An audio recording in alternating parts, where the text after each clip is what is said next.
Hi, this video is with my Scoundrel Venaola, and I'm playing Ruffian again.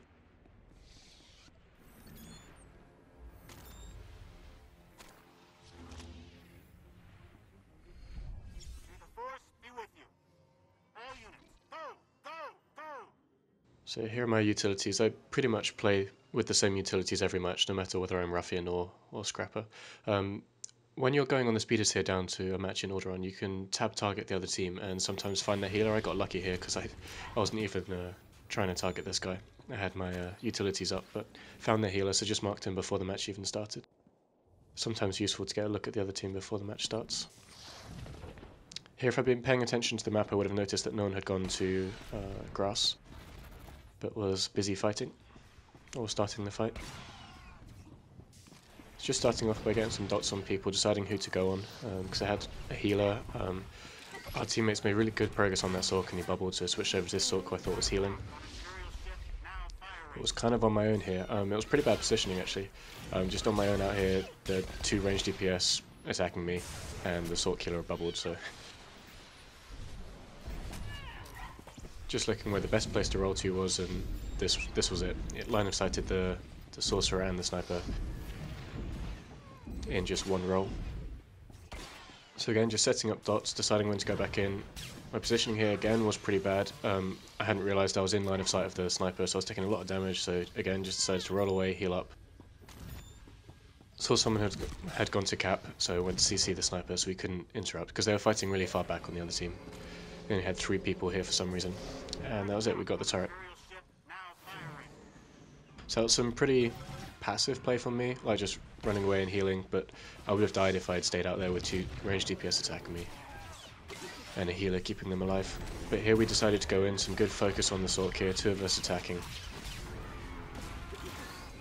And we get the healer down. Not quite sure where the rest of the other team was at this point, but...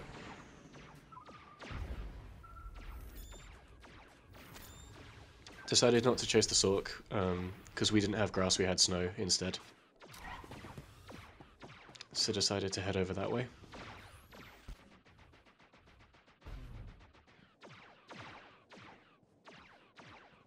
So quite a few people fighting over at snow, making sure to roll off the platform there to get to snow faster.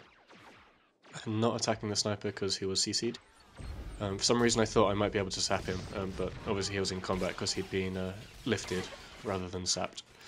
And deciding not to chase him there, because there are lots of people at our turret. So going on the healer first of all, but noticing someone was capping, so auto-attacking, making sure not to use dots because they don't interrupt people capping.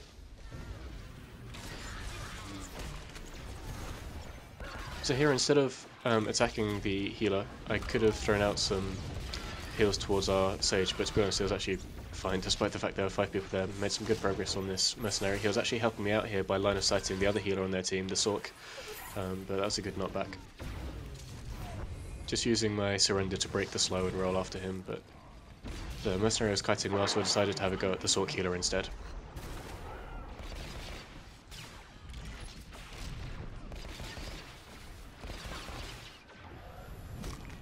Got really close here, the Sork was so low.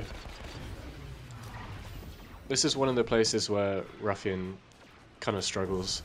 Most other specs would have got that kill, they would have had that extra bit of burst, but Ruffian often doesn't have it. The mercenary was so low here, but we couldn't get the killing blow. Again, noticing someone was capping, so just switching over and auto-attacking them, then go back on the mercenary healer.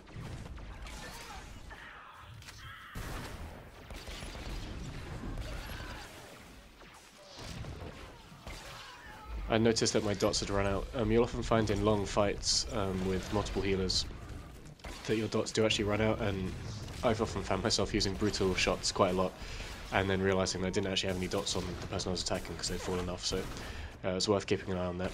Just using my,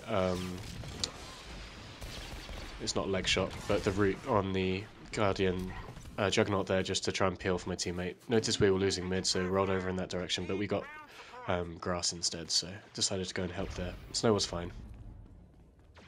We had a numbers advantage over there.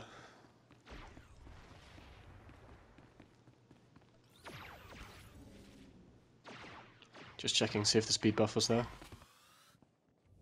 but grass seemed fine, so decided to head back over to snow.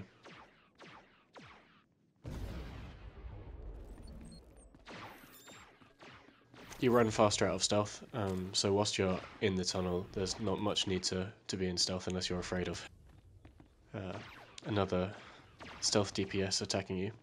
But noticed that there was a call for grass, so rolled back in that direction.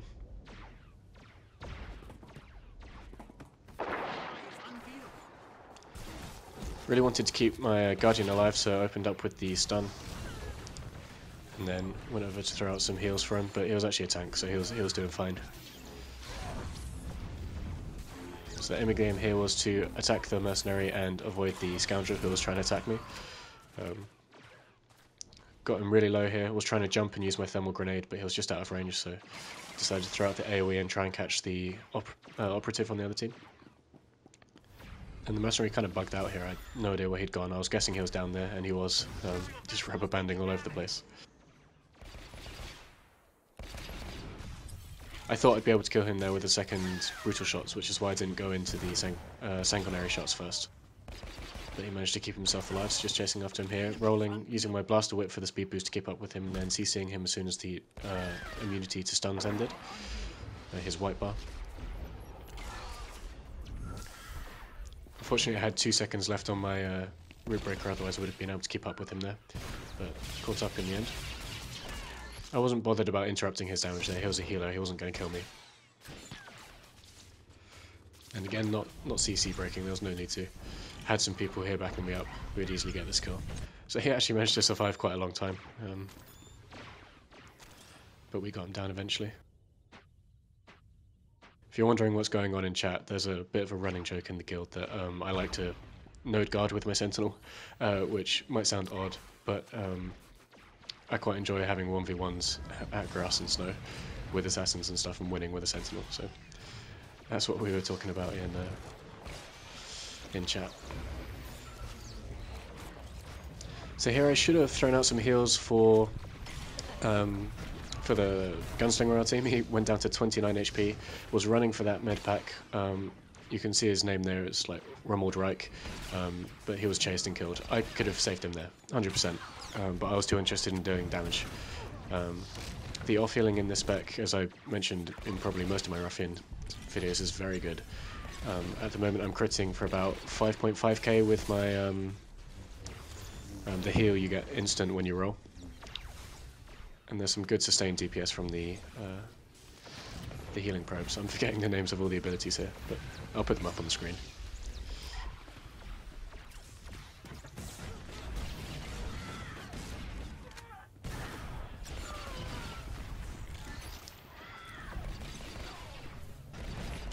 So although I don't do very well with the off-healing in this game, one of the things I do pretty well, which I was pretty pleased with, was managing my upper hand stacks.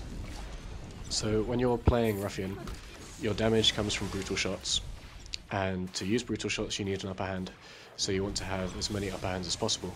So if you have one upper hand and your blaster whip's available, then it's better to go for your blaster whip before going for the brutal shots, because you want to be using your blaster whip as often as possible so you have as many upper hands as possible. And the same thing goes for sanguinary shots, because that gives you an upper hand as well. So if you have one upper hand, generally it's best to build that second upper hand before going for your brutal shots. That was a good knockback, but unfortunately he was dead already. So here again, should have been throwing out heals for that sage healer there, but instead was concentrating on the damage, making sure to interrupt that innovate.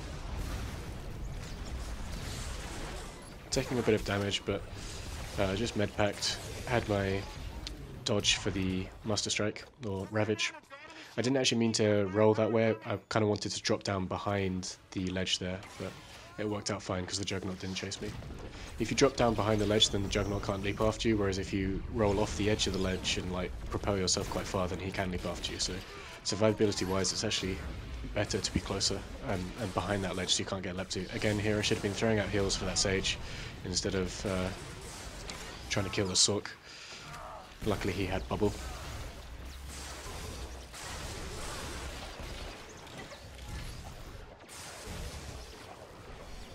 There are a few exceptions when it's better to go for your brutal shots, but it's pretty much only when the other target's so low that you think you'll kill them with the brutal shots and you'll lose the kill if you go for the more sustained route of building up your upper hand stacks first. Here my positioning was a bit unfortunate. I was kind of hoping my thermal grenade would interrupt both of them, but unfortunately not. But we'd won at this point. This was just playing for fun, really. So it's just me and a healer against 4 guys once this other sorcerer arrives. So going on the mercenary heal, I thought he'd be the easiest target to kill, especially as he was going for damaging abilities rather than healing himself up. Here decided to put some healing probes on myself and on my healer, just worth doing that before getting back into the fight. Wanted to see if I could blow up the Sork. Here you'll notice how much burst Ruffian does actually have. It's probably seemed in this video like it has hardly any burst at all because there have been multiple healers on the other team, but there you'll see 2 brutal shots pretty much took most of his health. And then here again should have been throwing out some heals towards my Sage, which I eventually do. Deciding to peel with the flashbang, they were grouped up nicely for it. Then here rolling in such a way that I stayed in line of sight of my Sage healer so I could heal him. I should have been healing him much before this so that he didn't have to use his bubble, but again concentrating on the mercenary healer. Using the stun once I had the 2 upper hands, that's another thing you want to do. Make sure you have your upper hands and your sanguinary shots built before you go into your stun so you don't have to waste that stun time building upper hands instead of doing damage. Dropping down the ledge just to stop the damage from the mercenary coming, throwing out some heals towards the Sage healer, but he'd line of sighted me. Jumping up there, see I got a 5.6k heal, and that was free from my roll. At this point we were just trying to survive, rather than kill anyone.